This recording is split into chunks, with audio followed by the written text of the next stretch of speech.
ம் பாருங்கள் பாருங்கள் ஒவ்வொன்றா பாருங்கள் இங்கே இதிலெல்லாம் பாருங்கள் இங்கே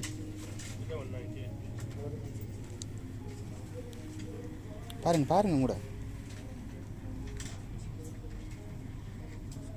கிட்ஸ் பப்காம் தேடி இன்றைக்கு எடுக்கிறது தான் எங்கண்டாலும் தேடி எடுக்கிறது தான் அதுவா கிட்ஸ் பப்காம் ஷோமி ஷோமி இங்கே காட்டுங்க இங்கே காட்டுங்க இதுவா கிட்ஸ் பப்காம் ஓகே அப்போ வேறு என்ன வேணும் பாருங்க பிள்ளைக்கு பாருங்கள் என்ன வேணும்ண்டு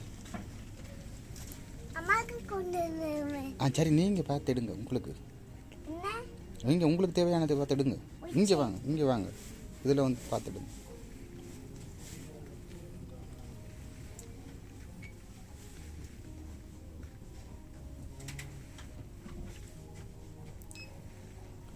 எடுத்துட்டிங்களா